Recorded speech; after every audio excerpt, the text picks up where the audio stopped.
Welcome back to our podcast. We have Mark, President of Volunteer Matters, and I'm Sophia, Success Coach of Volunteer Matters.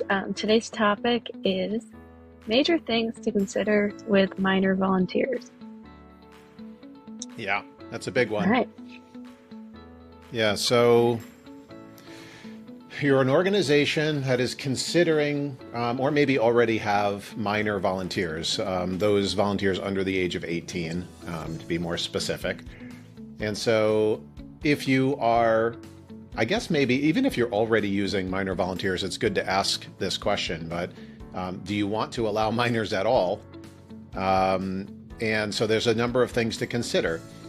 Number one, does the work lend itself, right? So are these tasks suitable for a child? And if so, a child of what age? Are these tasks something that they actually can be successful at and effective at? Is it something that's helping the mission of the organization or providing an opportunity to those volunteers that aren't frustrating or and are that impactful for them as well? Anything else that you might think of, Sophia, to consider if you're just deciding, should we? Oh, should we? Yeah. Yeah, like a lot of times I think that there are like different jobs that the minors can do that is related to what adult volunteers do. So like, is there a version of a role that they can do? That's where my mind goes. Yeah. So there might be actually a minor equivalent. So Sophia, you're like totally blurry for me. Does it look Really? clear for you? It was cutting out a little bit. It looks clear though. It says The audio. it says actual recording is higher quality. So I'm getting a blanket. So we're going to Okay. just trust I don't see. that my blurriness is just me for some reason. Yeah. Okay. So Yeah, anyway, you sorry don't about have to. that. Okay, cool. Back at it. I just wanted to make sure people could see you. Thank you. Yeah, so sometimes we might want to consider that there are like minor versions of the adult jobs. But even when we go back, if we take a step back further from that and ask the question, do we want to do this at all? There are additional risks and liabilities that are introduced when you have kids working for your organization versus adults. So there are some additional risk and liability issues, and we'll dig into that a little bit more as far as like when you are onboarding a minor volunteer, what are those things that you have to consider? Also that there's typically more management required, right? Well, at least we hope. we hope that our adults require a little bit less management and supervision than kids do. One thing for sure that we're seeing trends at both the high school and collegiate level are actual requirements where we're asking our kids or requiring our kids to volunteer. So I know that here in the state of Florida, there's a program called Bright Futures, and you have to volunteer at least 100 hours a year in order to qualify for that, which gives you, scholarship opportunities and things of that nature. So there are many states and school districts and private schools that require volunteering. So how do we tap into that, or do we want to tap into that? And again, if you're providing professional accounting services to underprivileged areas and your volunteers are giving tax guidance, you might look at that and say, I don't know if there's a way that we can use minors. But it's always a good practice to reconsider if we are using them, should we continue to be, or should we expand what we're doing already?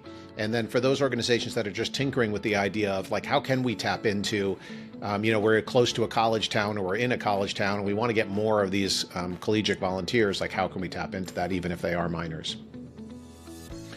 Right. So once let's Sophia say that we've decided that we are going to tap into this resource for volunteering under the age of 18. Off the top of your head, what are some things that we would have to capture from those volunteers? I would say we need to know how old they are. And right? That's a good one. Yeah. Someone's 13 is different from, they're 17. And also parent guardian consent a lot of times.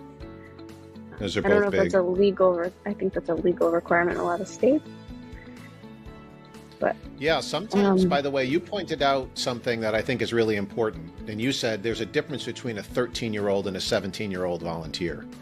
And that's true in a number of ways. There's a difference between a 13 and a 17-year-old, just period, like legally. And if you just put on your liability and risk hat, there are different things that we have to consider between a 13-year-old and a 17-year-old. Sometimes people will register volunteers and they just want them to check a box that says, yes, I am an adult, or yes, I am over the age of 18.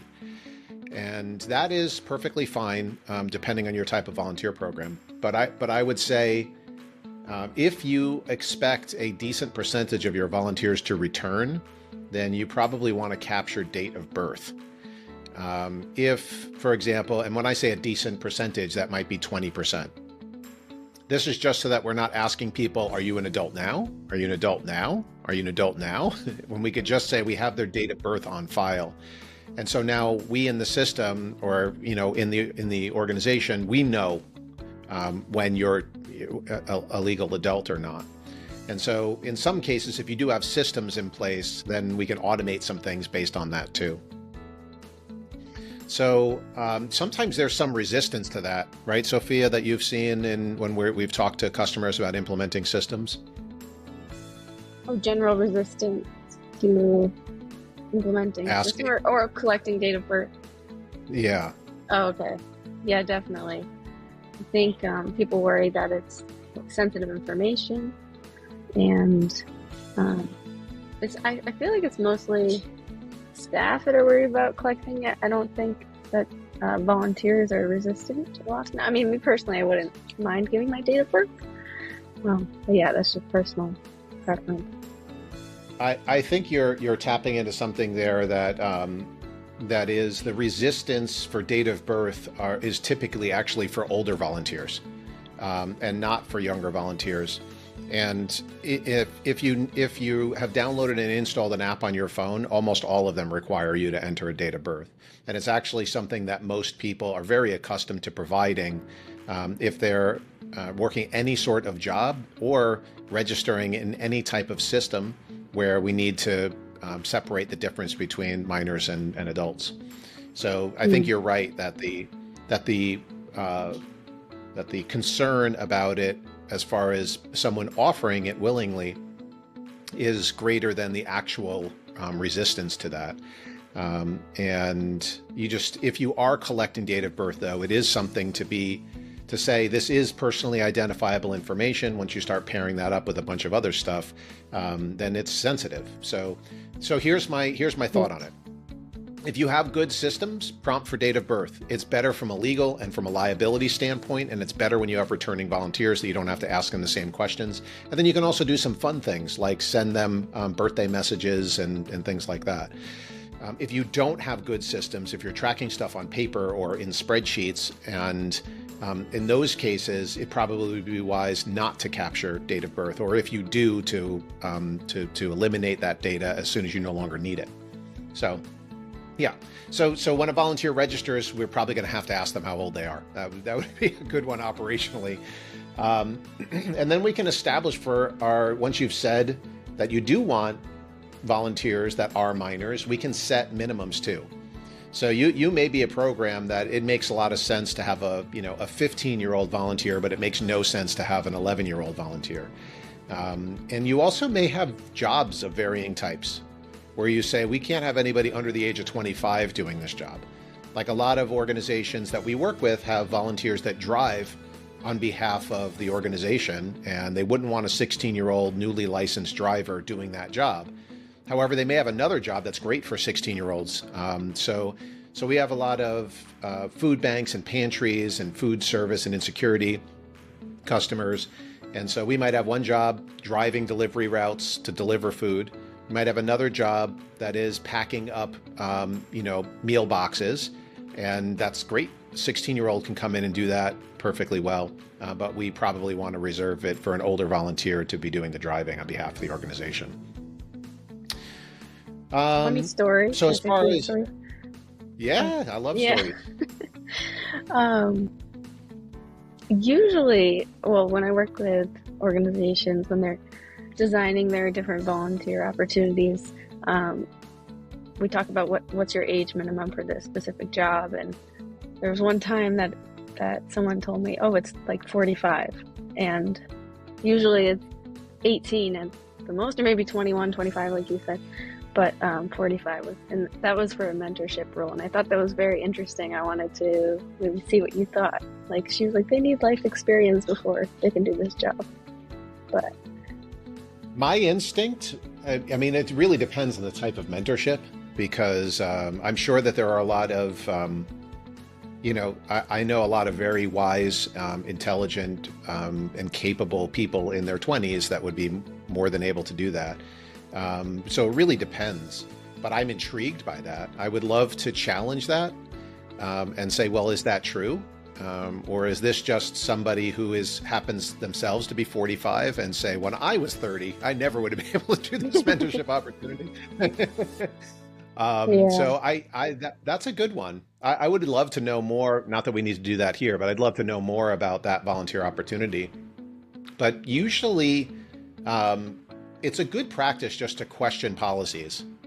Like if we have this practice where we say nobody under the age of 45 can do this, and it's always a good thing to revisit that and say, is that true anymore? Because what was the reason why we thought that somebody under the age of 45 couldn't do this in the past? And yeah, so I would ask the question, is that true? But then trust the answer. So our customers are pretty darn good at what they do, and they've had a lot of experience doing it. And they may just have found that in this particular mentorship role, you really need to have been through it in life in order to really truly be effective. So who knows? But 45 seems yeah. pretty high I wanted to throw that in there because that was the highest age minimum that I've ever seen. that But you've ever seen. yeah, Yeah. I thought it was interesting. Yeah, very Okay. interesting. But I guess if you were going to pop one into a category, a mentorship role, I'm like, oh, okay, I could see a mentorship role being something. The other thing I could see is actually wanting to reserve opportunities for, and I would have been less surprised had they said 65. Because sometimes we'll have customers that say, we actually have mentorship opportunities that we've set aside for our senior volunteers. And so in some of those cases, there are things that that seniors are better positioned for, and there are other things that we have to offer that seniors can't do for our organization that maybe are a little bit more physical or require them more driving, or they can do this virtually or whatever it may be. But so that's interesting. Cool. I like that. All right, so let's talk a little bit about onboarding minors. So let's say that we've decided that we do want minor volunteers. We have defined different jobs or roles that we would like minors to do, we believe that they would be good at. And we've defined what age minimums there are for each of those roles so that we make sure we have the right type of volunteer and the right type of thing. And then we have to go about onboarding these volunteers. So you touched on one of the first ones, which a while back, which was liability waivers.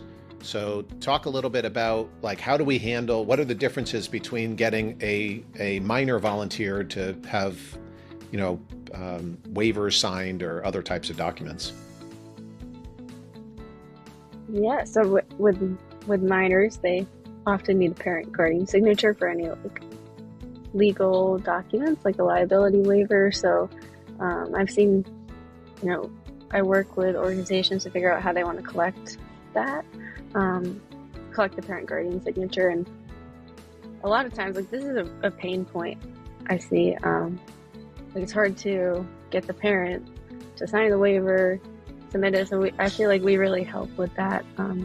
When someone is signing a waiver, parent guardian can sign it electronically along with the volunteer. Yeah, it's definitely a pain point. Yeah, for with sure. onboarding. And sometimes it's a pain point because the organization may be interacting with the minor volunteer, and now we have to get them to get their parents to sign something, right? Or it's the difference between well, who's the volunteer and who's doing the paperwork for the volunteer? And when they're two different people, and sometimes it may be during the onboarding process, there's other things that you have to do. And some of it is for the volunteer and some of it's for their parent or guardian. So it can get a little confusing at times if you don't have good systems surrounding that. And then there are also, in some states, there are requirements for inked signatures versus electronic signatures. And so you might have situations where you could have adults that are electronically signing agreements and then minors having to have paper that we're seeing that less and less. There's more flexibility on that. Let's talk about that for a sec. So what constitutes signing a document? And obviously we advocate for electronic signatures whenever we can possibly do it.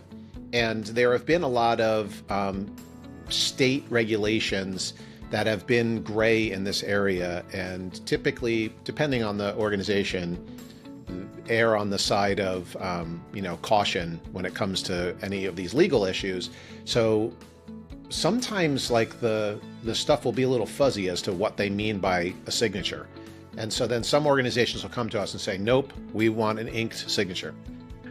There was a California statute that required literal like paper. And I think they have since changed that because it's been a while since I've heard that. And so then you just have to deal with, okay, well, what do they mean by electronic signature? So there are some times with these things, it's a matter of who's signing it. Is it the volunteer themselves? Is it a parent or guardian? And how are they signing it? So are they able to sign an electronic signature, or does it have to be inked? In the vast, vast majority of cases, electronic is great. And then you'll ask, well, what does electronic mean? Like there's some state legislations in certain types of volunteering, like let's say in a childcare capacity, that they may have an actual statute that says this needs to be done, through a specific type of service, or they'll set the parameters to be a little bit broader. So those are just some things to be considered. The vast majority of the vast majority of them basically say this. If somebody is going to sign an electronic agreement, you have to validate that they are who they say they are, which might mean that they have to actually log in, they have to register, you have to validate their email address, some way to identify that this person is who they say they are, at least to a certain degree. Like typically email validation, like, yeah, they gave me their email address, I emailed them, and they clicked a button that said, yes, this is me, is sufficient to do that. Or that they registered and created a login, and so then they were logged in when they signed it, is another one that they could validate the person. Other things would be like, I sent them a text message and they validated the text, so I know that this email address or this cell phone number matches this person, so there's some aspect of that. Also that you have to store in the electronic system exactly what they signed. So just keeping record that they signed something is not good enough. You actually have to say, this is the language that they signed. And it could be an upload of the document, or it could be the actual language that they were presented with on screen. And then you need date, time, signature, and you have to store that basically. Otherwise, if it's not stored, you can't go back and say, yes, they signed it. We have some record of it, but we don't, we haven't stored all that detail. So that's just something to consider. So if you're using a third-party service, let's say like an Adobe Sign or a Panda Docs or something like that, you have to maintain your subscription to that service in order to have a database that they signed those documents. So if you ever move away from a service like that, you have to find some way to migrate all of that data. This is because incidents aren't necessarily reported. So, gosh, I'm going down into a whole rabbit hole on just liability waivers, and then I'll end it here. But I had one story one time where somebody told me that they had people sign liability waivers on paper, and then they would throw them out if nothing happened at that event. Yeah. And it wasn't even an event. It was actually ongoing volunteering that was at a facility. And they would be like, okay, well, we have everybody sign the agreement when they arrive, and if nothing happened that day, we dispose of the paper. And if we've learned anything, is that there are claims made months, sometimes decades after something happened. So you actually have to keep these things on file for a very long time until essentially the statute of limitations runs out on whatever it is that somebody laid claim to. So a liability waiver is just not about somebody fell and hurt themselves today. It's about a lot more than that. So, all right. So parent guardian signature is a big one. And Sophia, you did mention, just stating for the record, that we do have like a really mature electronic process for this. Like parents can come in, register on behalf of their kids, electronically sign for their kid's document, but then the kid could come back and do some additional requirements. So that's a really mature aspect of our product. There are also some things that we might want to exempt minors from doing during the onboarding process. Like, for example, the most popular one, Sophia, would you say is criminal background checks? Hands down, Yeah. most popular. Yeah. So, records are sealed under a certain age, depending on the state. So if you have a volunteer that's under the age of 16, you probably, even if they're doing a job that would require a background check for an adult, you might want to have rules that say, well, unless they're a minor, and then we'll exempt them from this. And so again, you need to have good systems to track that because, when you go back and look at it and say, well, did we comply with our own policies? You may have a bunch of volunteers that weren't background checked, and then you have to say why, and then you go, oh, because they were minors. So you just have to make sure you have good checking on that too. So there are sometimes some things that an adult may be required to do that a minor is exempt from, and you have to document that. Going back to the date of birth, that's why collecting date of birth is so important, because the volunteer could turn 18 while they've already been exempted. Like they were exempted, and now they need to do the background check when they turn 18. That's important to track. And if you ask an HR professional, a legal professional, or your insurer, they want date of birth. So they want to know that that kid was 12 versus 16 when some sort of incident happened, or that they were or were not background checked, like why. And the answer to say, well, they were a minor is less specific than to say at the time of the volunteer opportunity, they were 12 and a half years old. So there's a big difference there from a legal and liability standpoint. There are also maybe variations. Sophia mentioned that there are alternate, volunteer opportunities, like parallel volunteer opportunities that are just slightly different for minors versus adults. But there may also be that equivalent kind of thing in the onboarding process. Like, we might have an alternate training. Like we might have a child abuse prevention training for adults, like if they're volunteering and working with minors. But we may have an alternate version for minors. Another one is even on things like, well, if the minors are doing slightly different types of work in that role, we just might have a different training or something like that. And then sometimes we have additional requirements. That's always kind of a fun one whenever I see that. They're like, oh, we have this requirement for kids, but we don't have adults do that. One of the examples I've seen is things like they want to have a social media policy, and that's specific to kids because, right? So they're like, don't be going around doing this, that, and the other thing. And they don't typically have to tell an adult not to do that. Same thing is on things like, and this might also be an alternate one, like volunteer code of conduct. You actually might insult an adult by saying, you cannot do these 5 things, or things we see happen all the time. You can't do these things. And an adult might read that and be a little insulted, be like, well, of course I'm not going to do that. But to a kid, we actually need to tell them these things. So it might be an additional requirement, or it might be an alternate requirement. Yeah, anything else you can think of, Sophia, on the onboarding front? Sometimes I see additional like orientation sessions for younger volunteers, just probably to go over that code of conduct, but yes. Yeah. But yeah. No spitting and biting, right? Don't use foul language. All right, so let's talk a little bit on the operational side of things, the actual management of the volunteers too, and then we'll sort of wrap it from there. I don't know how long we've been into this one, but so one of the things I've mentioned a couple of times is insurance, liability, risk. If you do have minor volunteers, one of the things that you have to consider is insurance. So anything we do, we have to consider insurance and liability and risk. And if you have kids there, you have to make sure that you're your insurance coverage covers that. So you just, by the way, your insurer is a great resource for all things related to policy, onboarding requirements, state requirements, things like that. So just verify that you've got the right insurance on file and that the policy that you do have covers minors, and consider additional coverage if necessary. What else can you think from a management standpoint, Sophia? Who is overseeing these younger volunteers? Like who's supervising them? And ratios, that's a big one. Yeah. Right?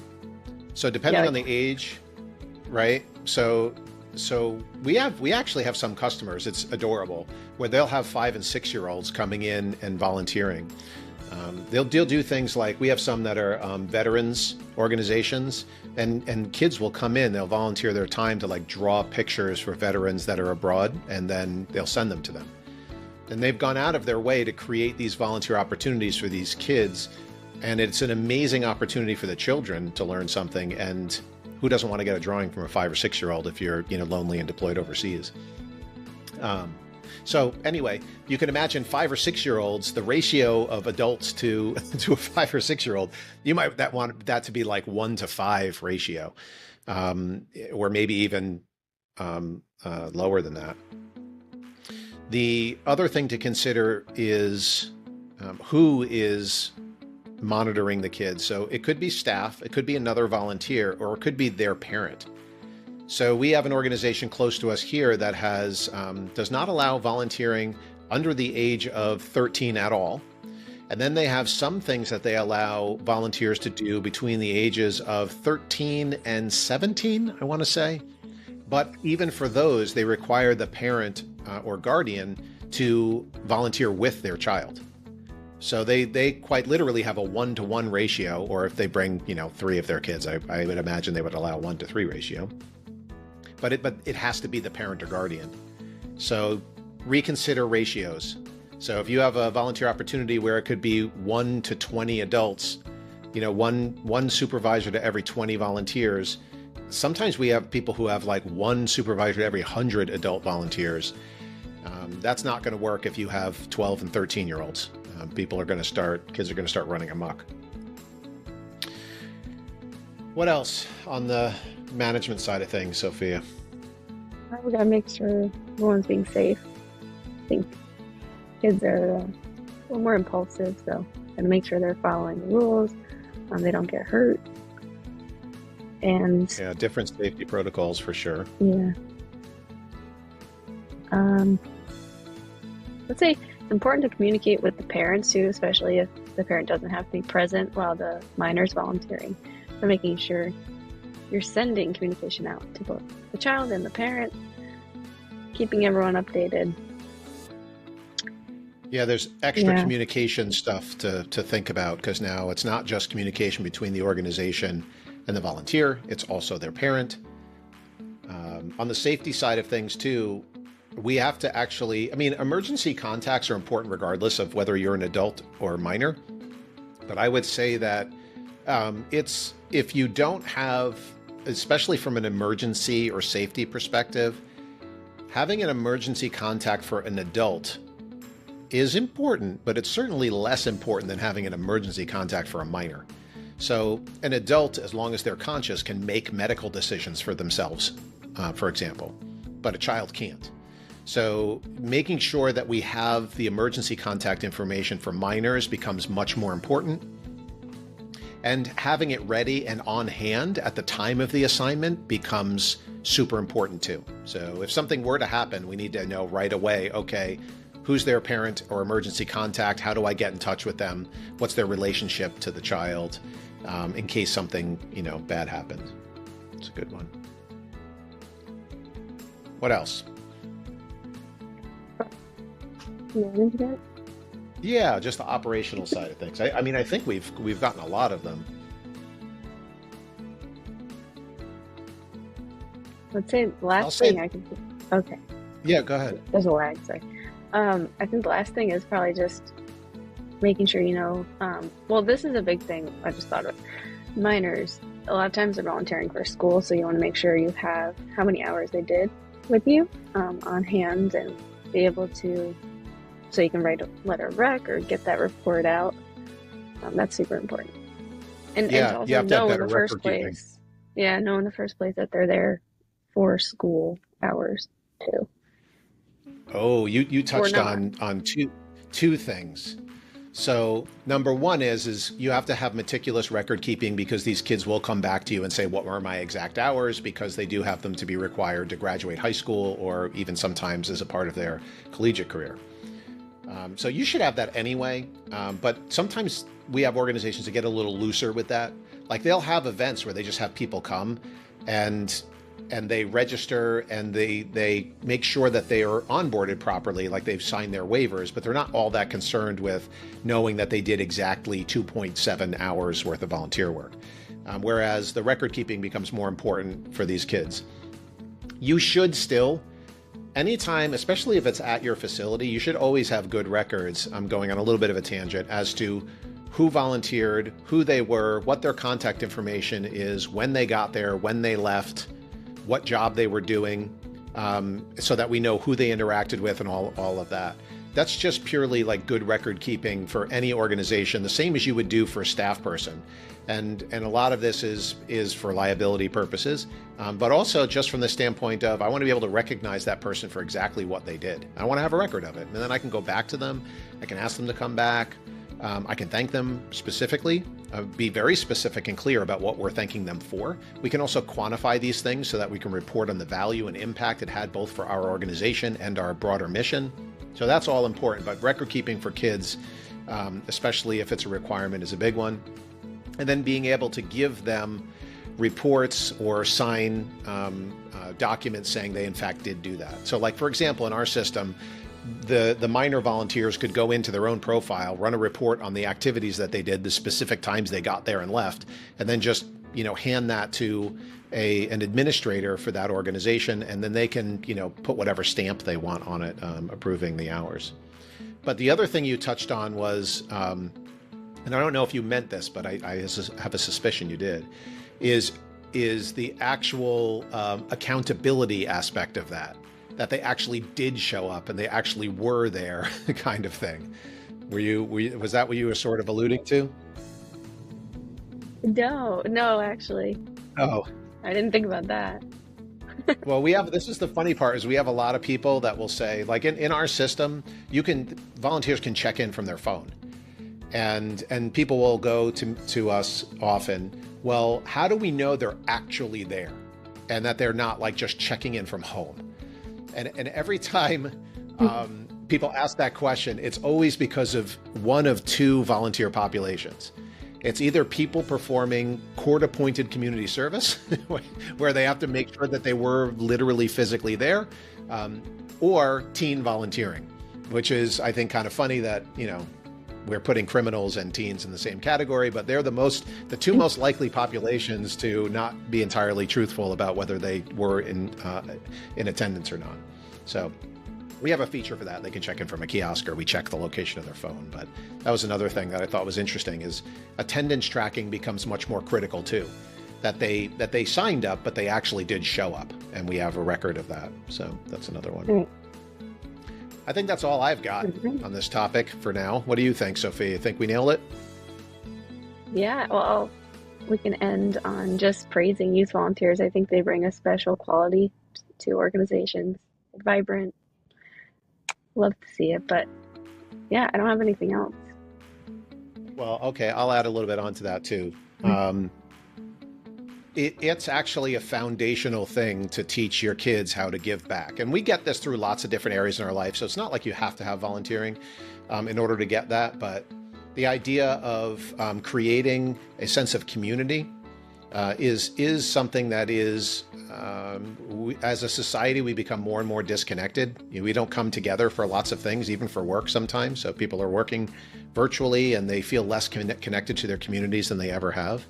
So volunteering brings that connection and lets people know that we all live in this same world and in this same community, and there are people more and less fortunate than us but we're all here under the same circumstances. And what we're doing is we're actually breeding a new generation of givers in the world.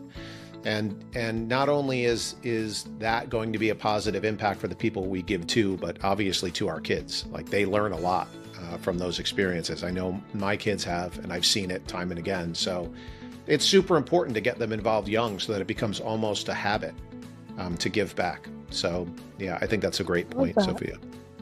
Yeah. All right, cool. All right, we'll see you on the next podcast. Thank you, Sophia. All right. Thank you.